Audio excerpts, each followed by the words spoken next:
24 mai 1916. Je ne sais plus combien de jours nous sommes ici.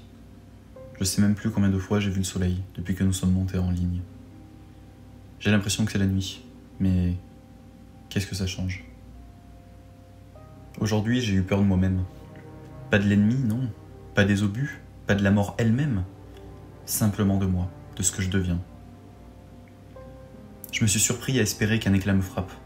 Non pas pour mourir, pas encore, mais juste pour être évacué, pour sortir d'ici, pour dormir ailleurs qu'en boule dans un trou rempli d'eau, de cadavres. Les obus ne cessent jamais, ils martèlent la terre comme des tambours de fin du monde.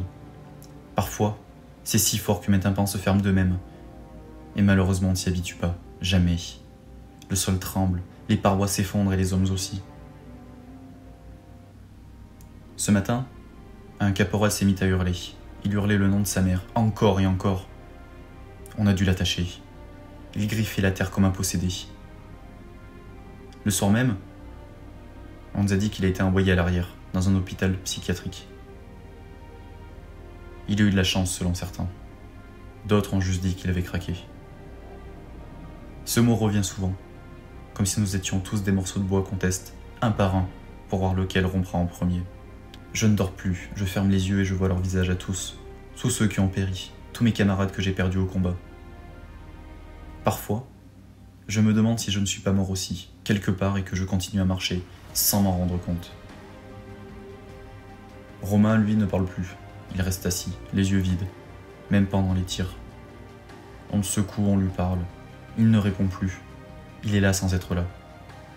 Et moi, je me dis que ce sera bientôt mon tour. Je n'écris plus pour témoigner, j'écris juste pour me raccrocher à quelque chose. À toi, Jeanne. Tu te souviens de la rivière près du vieux moulin? Quand j'y pense, j'entends encore le bruit de l'eau. Ça m'apaise quelques secondes. Puis les obus reprennent et le réel m'écrase. Aujourd'hui, j'ai pleuré comme un enfant.